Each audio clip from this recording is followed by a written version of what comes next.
नमस्कार साथियों, आपका स्वागत करता हूं हमारे चैनल उपेक्षित नायक न्यूज पर।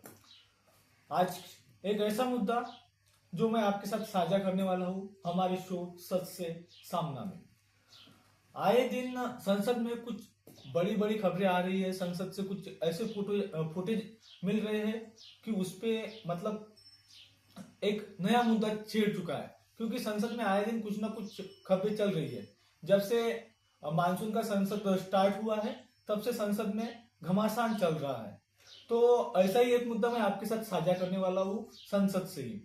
तो मुद्दा क्या है, विपक्ष ने जो पक्षधारी पक्ष है उस पे कटाक्ष मतलब सवाल उठाए, तो उसी घेरे में अब हमारे गृह मंत्री अमित शाह आए हैं। तो मुद्दा यह है कि आए दिन जो दिल्ली पुलिस ने बर्बरता की थी, लाठीचार्ज जो मतलब बच्चों के साथ हुआ था नीट परीक्षा में, जो बच्चे प्रोटेस्ट पे थे, जो प्रोटेस्ट में मतलब बच्चों का प्रोटेस्ट तो खत्म हुआ धर्मेंद्र प्रधान जी की इस्तीफे के बाद। तो उसी से लेकर अभी गृह मंत्री जो हमारे अमित शाह है उन पे अभी विपक्ष ने सवाल खड़े कर दिए हैं।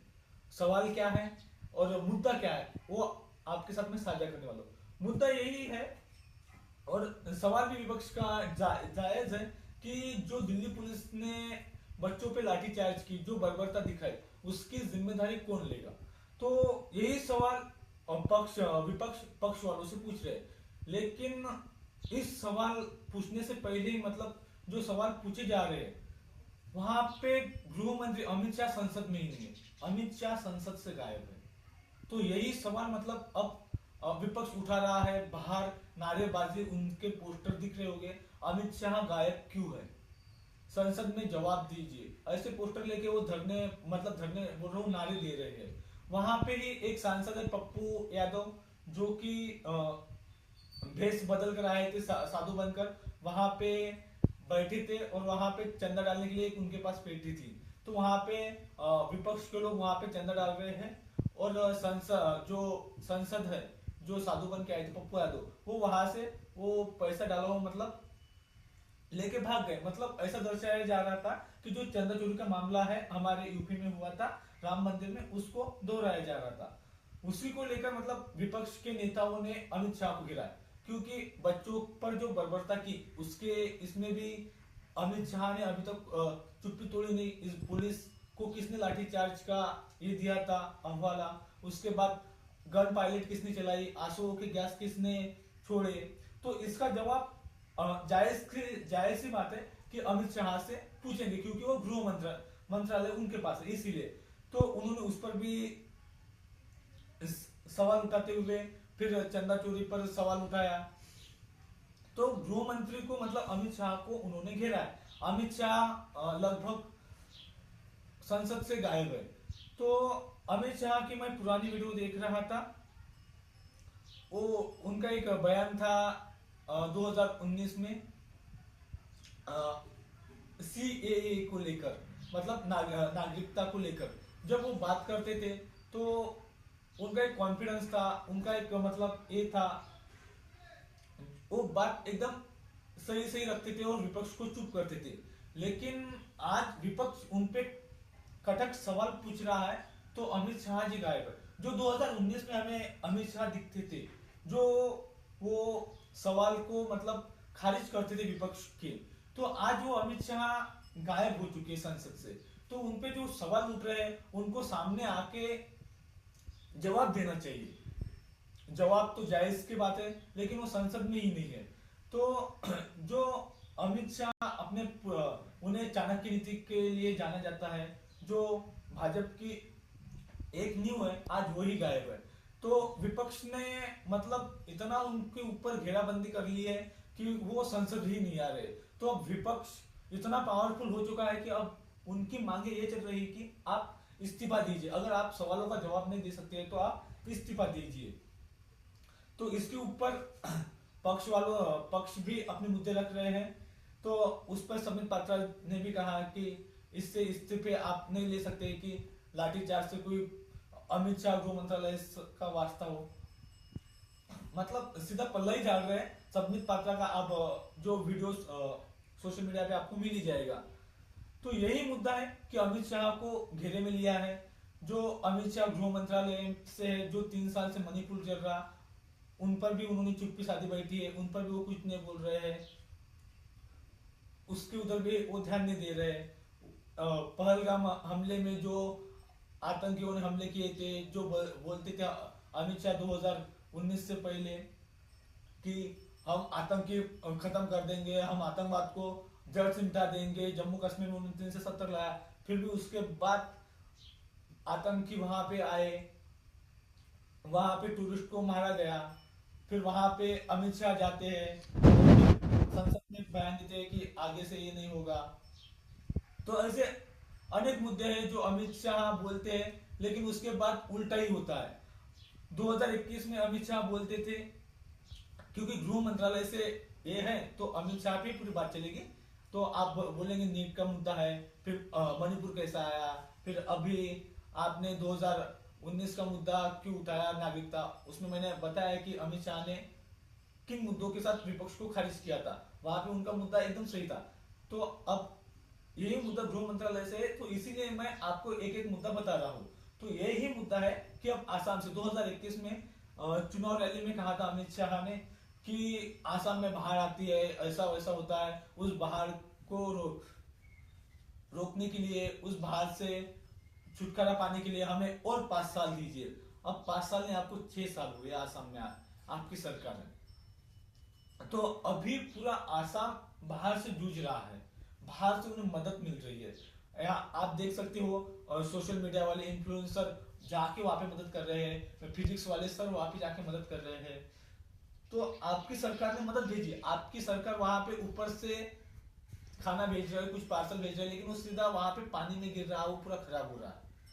तो आप आसाम में भी जाकर वहां पे आप कुछ देख नहीं रहे, वहां के मुद्दों को देख नहीं रहे हैं। यहाँ पे 20 तारीख को जो बच्चों के साथ बर्बरता हुई, आप उस पर भी चुप्पी साधे बैठे हैं, आप संसद ही नहीं आ रहे हैं, क्योंकि आपके ऊपर विपक्ष ने कड़े सवाल खड़े कर दिए हैं। तो आप कब तक मतलब विपक्ष से भाग रहे हो कि सवालों से भाग रहे हो, यही सवाल है आपसे। तो आप सवालों से भाग रहे हो कि मुद्दों से भाग रहे हो? तो आपको संसद में आना होगा, जो बच्चों के साथ बर्बरता दिखाई गई उनके विपक्ष में आपको कुछ ना कुछ बोलना होगा, क्योंकि अब प्रोटेस्ट तो खत्म हो चुका है, लेकिन प्रोटेस्ट खत्म होने के बाद जो बच्चों के साथ मतलब अब दिल्ली पुलिस कर रही है, उन्हें घर जाकर उन्हें डिटेन कर रही है कि आपने प्रोटेस्ट में बहुत सारे बच्चों का नाम आया, उन्हें डिटेन किया जा रहा है। कुछ बच्चों को एक लड़की का वीडियो आता है जो मतलब प्रोटेस्ट में हमारे प्रधानमंत्री जो है उनको गाली देती नजर आ रही है, तो उससे भी माफी का एक वीडियो जारी किया। लेकिन जिन बच्चों के आपने सर फोड़े दिल्ली पुलिस ने, जिन बच्चों के साथ बर्बरता दिखाई, जिन बच्चों के साथ छोटे छोटे बच्चों के साथ भी आपने तानाशाही की वहां पे, तो वो सभी नहीं दिखा। तो आप कब माफी मांगोगे बच्चों से? आपने तो बच्चों से माफी मंगवा ली, बच्चों ने माफी भी मांग ली, क्योंकि बच्चों तो झुकने वाले, आप सरकार में है, आपकी तो मतलब उन पे रोला ही चलेगा, तो ये बात नहीं है। लेकिन आप कब तक इन मुद्दों से भागोगे? विपक्ष का छोड़ दीजिए, विपक्ष की कोई बात ही नहीं है, लेकिन मुद्दा बच्चों का है। अब एक बिहार का बच्चा है जो 4 साल से विदेश में रहता था, उसको भी आपने प्रोटेस्ट के इसमें उसका नाम आया है कि उसको भी पुलिस डिटेन करने वाली है। वो बच्चा बाहर विदेश में है और आप उस पे केस डाल रहे हैं, मतलब कोई तर्क ही नहीं बनता, फिर भी आपने उस बच्चे का नाम ले लिया। तो मुद्दा यही है कि आप जो है, जो दिल्ली पुलिस अभी बच्चों को डिटेन कर रही है, जो 20 तारीख को जो प्रोटेस्ट हुआ था, अब गाली देना गलत बात है, लेकिन आपके संसद में ही इतनी गालियां दी जाती है, आपके नेता जो इतनी गाली देते हैं, उनके ऊपर आप कार्रवाई क्यों नहीं करते? उनको फिर डिटेन क्यों नहीं किया जाता?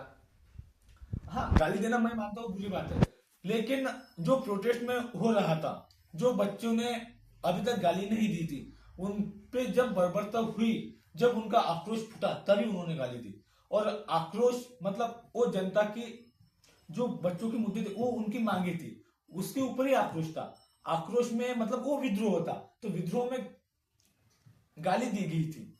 तो आप इससे बच्चों पे मतलब और जुल्म नहीं ढा सकते, क्योंकि अब बच्चों को वो डिटेन करके जेल में लेके जा रहे हैं। तो आपको सामने आना होगा और दिल्ली पुलिस को बताना होगा कि बच्चों के साथ आप बुरे व्यवहार मत कीजिए, कि क्योंकि उन्होंने अपने हक के लिए जो बात की, अपने हक के लिए की। तो आपके संसद में भी जो मंत्री होते हैं वो भी गाली देते हैं, स्टेट लेवल की जो सरकारें होती है, जो मंत्री होते हैं वो भी गाली देते हैं। तो गाली देना मतलब हम मानते हैं बुरी बात है, लेकिन जो बच्चे हक के लिए बात कर रहे थे वो उनका आक्रोश था। वो उन्होंने खुद से गाली दी आके, मतलब ऐसा किया वैसा किया, जानबूझ के गाली नहीं दी। जब आपके पास हक मांगने के लिए आए, वो 1 महीने से बैठे थे शांतिपूर्वक, तब तक आपने कुछ नहीं किया। उन्होंने सांसद मार्च निकाला तो आपने उन पर लाठीचार्ज की, फिर उनका गुस्सा फूटा और फिर उन्होंने गाली दी। और ऑब्वियसली बात है कि जब कोई किसी का गुस्सा आता है तो जायज ही बात है कि इंसान की फर्स्ट रिएक्शन मतलब गाली ही निकलती है, तो इंसान गाली ही देता है। तो इसमें मैं आपके साथ उन बच्चों ने गाली दी, इसका मैं भी विरोध करता हूँ। लेकिन अब उन बच्चों को जिनके ऊपर डिटेन करके ले गया, जिनके ऊपर केस हो गई, उन्हें अब वहां से छुटकारा कैसे मिलेगा? तो आपको सामने आना होगा, क्योंकि आप देश के गृह मंत्री हैं और आपको इस पे मतलब चुप्पी तोड़नी होगी। और जो बच्चों को डिटेन किया है, जिन बच्चों को पूछताछ करने वाली है दिल्ली पुलिस, उनके लिए आपको सामने आके बात रखनी होगी। तो यही मुद्दा है कि आप बच्चों की बातें सुने, विपक्ष को जाने दीजिए, विपक्ष को साइड में रखिए, लेकिन मुद्दा जनता का, मुद्दा बच्चों का, इसीलिए आपको सामने आना होगा। आप विपक्ष से डर रहे हैं या नहीं डर रहे वो अलग बात है, लेकिन आपको बच्चों के लिए, बच्चों के हक के लिए आपको सामने आना होगा, क्योंकि इन्हीं बच्चों ने आपको चुनाव में चुन के दिया है। तो धन्यवाद, आप इस मुद्दे से सहमत होंगे। तो मिलते हैं हम अगले एपिसोड में अगले मुद्दे के साथ। आप बने रहिए हमारे चैनल उपेक्षित नायक पर। मैं आपसे रिहाई लेता हूं। शुक्रिया।